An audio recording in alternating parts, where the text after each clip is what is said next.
Matindi to, sumabog na sa galit, Zubiri kumanta na, Senado, nagdesisyon na. Ayan, syempre itong balitang ating matutunghayan ngayon ay nagmula kay Pinas News Portal. At ito po ang inyong lingkod na si BT na magbibigay ng reaksyon at komento dito sa video na ating matutunghayan ngayon. At huwag na natin pagtagalin at sabay-sabay na nating panoorin ang laman ng video na hatid sa atin ni Pinas News Portal at bibigyan natin ng reaksyon ng balitang ito. Pasok! Bigyan natin ng reaction, opinion ngayon itong post ng MD. Ayon, syempre bago natin simulan ng video ito, nais ko nga pala magbigay ng credits dito sa boses na madidilig natin ngayon at bibigyan ng reaksyon. Walang iba kundi si General Macanas. Syempre huwag niyong kalimutang suportahan ang The General's Viewpoint ni General Macanas, mga katunay. Pakibisita po yan at huwag niyong kalimutang mag-subscribe at mag-follow para maging updated tayo sa mga vlogs, reactions at sa mga balita na hinahatid sa atin ni General Macanas. The General's Viewpoint, ipagpatuloy natin. TV channel tungkol sa pahayag ni Senator Juan Miguel Zubiri sa kalagayan ng Senate leadership ngayon. Medyo nanganganib na mapatalsik ang kasalukuyang Senate President. Ayun. Tanong lang naman. Hindi, kasi parang napapansin natin, no? Parang si Tito Sen. Siyempre sinasabi ko nga, wala naman ako kay Tito Sen, walang problema. Pero di ba? Ayaw ko magsalita ng kasi siyempre isa yan sa nire-respeto kong tao. Pero pagdating dito talaga, pagdating sa bayan, pagdating sa kaayusan, lalo na sa gobyerno, tayo'y diyan. Apektado tayo. Kailangang magsalita tayo. Kumbaga, nakikinapapansin ko naman na parang hindi talaga nakaka-satisfied yung mga nangyayari ngayon. Tsaka para mas maganda kasi, hindi na lang dapat si Tito Sen ang maging Senate President. Kasi nga, di ba, nababalitaan na meron siyang contact kay Tambi, parang nag-uusap sila, nakakapag-usap sila, tsaka nakakasama niya. Mas maganda siguro kung ang magiging Senate President, yung walang koneksyon. Walang koneksyon kay Tambi. Diba kasi si Tambi is nasasangkot. Sinasabi siya ng mga testigo, ganyan. Kasi mahirap sa katayuan ni Tito Sen talaga yung ganyan.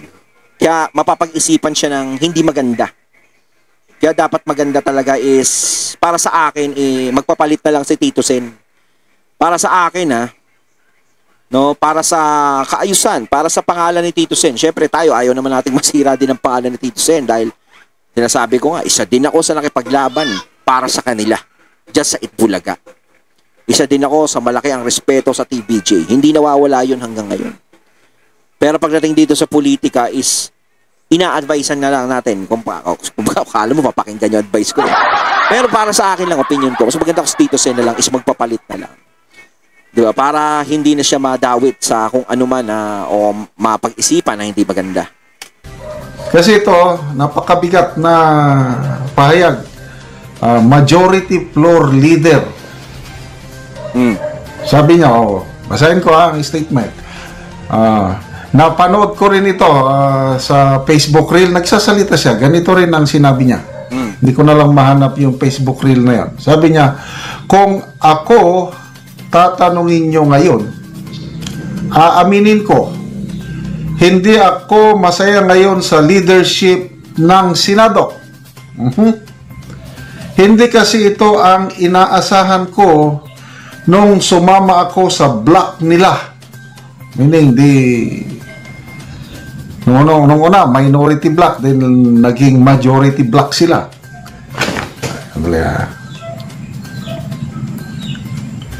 Hindi ito ang inaasahan ko nung sumama ako sa block nila. Akala ko mas magiging maayos ang Senado. Pero, hindi yun ang nangyari dahil sa halip na mapaganda ay parang nalublob sa dungis ng politika ang Senado. Parang bulag. Parang bulag ito ngayon sa katotohanan. Para kasi nga napansin ko din dyan sa Senado na wala yung tigas ng Senado. Dati kasi, hindi ko naman sinasabi na pero nung si Marcoleta pa may hawak ng Blue Ribbon Committee, nadudo natin nakikita yung astig ng Senado Doon natin nakita yung lupit na talagang, nako, eto na. Talagang mapapaamin na. Talagang ang daming lumalabas na nalalaman natin. Tapos biglang nagpalit. Diba? Parang, uy, dapat palitan to. Medyo hindi natin kontrolado yung nakalagay dito sa Blue Ribbon. Parang gano'n. Hindi naman sinasabing kontrolado nila si Tito Sen. Pero, diba? Yung nga yung sinasabi ko na, syempre, unang-una, kasama siya sa alyansa, kaibigan niya sila ganito, mahirap Kahit ako, ayoko mag-isip ng gano'n, is mapapag-isip. Kahit naman ako hindi mag-isip kasi yung mga tao mag-iisip ng gano'n ano niya ba yan? Siyempre, kaibigan niya yan, kaalyado, parang ganito. Yun ang mahirap doon. Kahit ako, wala akong isiping gano'n, di ba? Sa iba talaga, lalabas na gano'n. Hindi ito ang nais ko.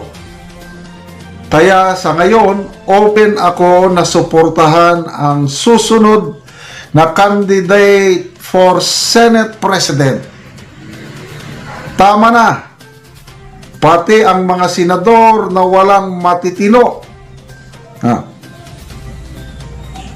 Tama na. Pati ang mga senador na walang matitino na dadamay sa ginagawa nilang pagbulag-bulag. Tama. Yung mga matitinong senador ay nadadamay. 'Di ba? Mantakin nyo ang usapan, 'di ba? Yung Diskaya nilabas kamera, no? Ang daming nilabas diyan sa kamera. Tapos biglang nalipat naman sa Senado. Nagsalita sila diyan sa kamera, Senado naman ang inano nila. 'Di ba? Kumbaga sinabi ni Gis na para tayong ginagawa ng batik. Kasi Senado wala namang ganong batik 'yan Hindi naman nakiki-involve sa mga ganyan-ganyan Kahit naman kumbaga yan na lang ang pag-asa natin talaga na lumutas ng problema ng bansa, yung mga senador na yan 'Di ba? Kaya para sa akin kung tatanungin ako mga katunay, para sa akin mas bagay na maging Senate President si Senator Alan Cayetano. Kayo mga katunay, pabor ba kayo? Kasi kung sakasakaling hindi nila maano si Cheese, ipahinga na natin muna si Cheese, mas maganda siguro si Senator Cayetano, Peter Alan. Yun talaga, medyo matalino, abogado, kumbaga nagkaroon lang ng issue si Senator Alan Peter sa 10K. Kalimutan na natin yung 10K na yan kasi nabawi na naman ni Senator Alan yan dahil sa pakikipaglaban niya sa mga ganyan 'Di ba? Pinagtatanggol naman tayo ni Senator Alan. Kumbaga doon pa lang, no? Kumbaga yung ginagawa niya is higit pa sa 10K. Kaya patawarin niyo na siya mga katunay.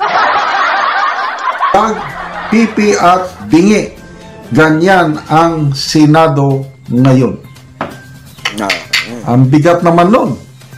Kumbaga parang nangyayari ngayon, hindi na kayang banggain yung pader. Parang pinangingilagan na yung pader. Sino ang pinapasaringan niya? Leadership. So siya ang number 3 man sa Senate ngayon dahil majority floor leader. Sino yung Senate leadership na tinutukoy niya? Senator Soto at Senator Lacson. Senate Pro Tempore. Bulag, pipi, at bingi. Nadudungisan na ang Senado. Kasi nandoon yung pagsubok sa kanila Noong nakaalyado, di ba? Kaibigan. Kumbaga, kaya nyo bang ilaglag ang sarili nyong kasama? Kaya nyo bang, kaya nyo ba silang di ba? Yun ang nagiging hamon sa kanila. Matindi talaga yung hamon sa kanila. Di ba? Kaya kung sila hindi masyadong uma-action, mapapansin talaga ng mga tao. Grabe, Saludo tayo kay Senator Subiri. Hindi siya takot. Kahapon din, narinig ko sa Facebook Reel, nagre-reklamo si Senator JB Ejercito. Ganyan din ang sinasabi niya na, bakit ganito? Na sinusunog natin ang sariling Senado. Sinisira ang din ni Cheese na parang sinisira. Nag-ugat ito sa isang pahayag ata ni Senator Lacson na almost all senators ay mayroong isiningit insertion sa budget na aabot ng 100 billion pesos Nako, Wow, ah. ang sama ng dating nun sa mga kapwa niya senador, sa majority ito nagreklamo sila. Nagpahayag sila ng sama ng loob. Kasi very generalized very sweeping yung akusasyon ni Senator Lacson na halos lahat may isiningit. Yung pala, sa budget process, hindi lahat ng isiningit insertion ay masama. May mga budget insertion pala na nakakabuti sa taong bayan. Ang isang masama lang, yung pansarili ba, kagaya na flood control projects. Yun ang mahirap. Yung kahit ano diyan na ang motibo ng senador na nagsingit ay pangsarili. Kaya lang may mga isinisingit pala na importante yung nakakaligtan. Example ni Senator Amy para sa senior citizen. Nagsingit sila para sa senior citizen dahil dapat yun. nakaligtaan. Ano ba? Para sa agriculture, nakaligtaan din. Okay lang naman yung ganyan-ganyan na magsisingit. Basta talaga, mapupunta talaga doon sa mga sinisingit nila, di ba?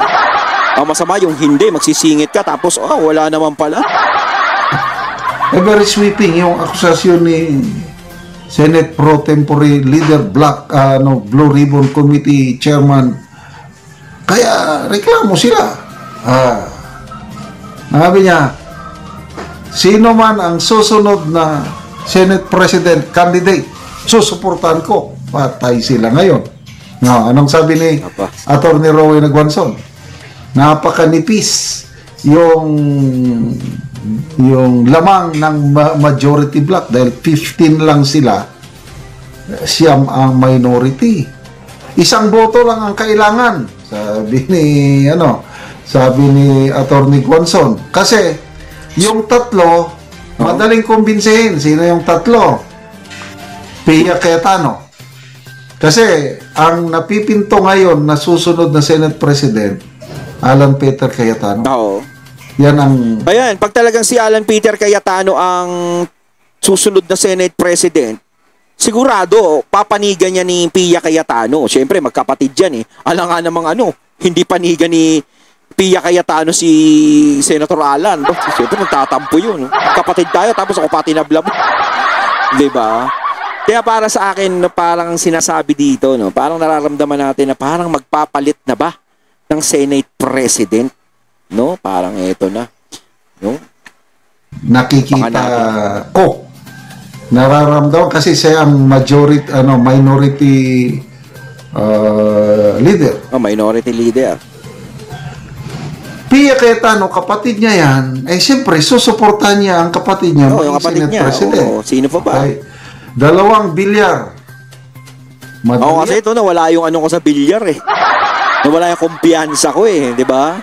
Pero eto, sige, tignan natin. Siyempre, sinabi ni General Macanas, tignan natin kung ang mga bilyar babawi. Di ba? Ito, Subiri. Yan, kasi gusto niya nga magkaroon ng pagbabago. Kaya Subiri. Na posible. Plus siyam itong minority. Ay di 14. Goodbye. 14. Tignan nyo rin, yung bumoto sa Senate resolution, halos sila na yung ang tatanggalin mo lang doon, si Lacson lang. So, anything can happen anytime sa Senate kasi nga, bulag, pipi at bingi, parang may pinagtatakpan. Kumbaga, parang nag-aano na sila parang hindi sila nakukontento sa nangyayaring investigasyon. Gusto talaga nilang matumbok yung pinakaugat. Kailangan natin ng ganun Yung talagang ang mamumuno, yung talagang walang kinatatakutan, sagasa kung sagasa. Kasi kung merong limitasyon, ay hindi natin matutumbok yan. Puro investigasyon lang ang mangyayari. Tatagal lang ng tatagal yan. Ayaw nilang mabulgar ang katotohanan. Yan ang akusasyon, lalo na dito sa flood control. Oo. May problema, kailangan malutas na yan. Parang ibang Nandyan na si Master Sergeant Gutesan. Nagpayag na siya. Ang ganda yung payag. Tapos kini-question pa ang background. Iimbestigahan pa daw ang background. Ayun nga eh. Notary public. Parang siya pa yung pinaghihinalaan, no? Parang ako na nga yung naglabas ng ano. Ako pa yung pinaghinalaan nyo. Parang ganun pa, no? Ayaw patawag yung Kaya parang ang hirap ngayon tumistigo sa Senado, eh. Siguro pag nagkapalitan na lang, no? Pag ano. So, tama si Senator Marcoleta. Bakit ba tayo takot kay Romualdez? Ako, hindi ako takot kay Romualdez. No, dapat So, talaga good luck walang sa tao. bagong Kasi Senator Alan, rambulan sa Senado. Tignan natin sa mga susunod. ayun, natating natunghayan ng video na nagbula kay Pinas News Portal at syempre natunghayan natin ang boses na yun na binigyan natin ng reaksyon na nagbula kay General Macanas. Kaya mga katunay, anong masasabi niyo tungkol dito? Comment lang po kayo sa comment box. So once again, I'm BT and I'm out. Peace.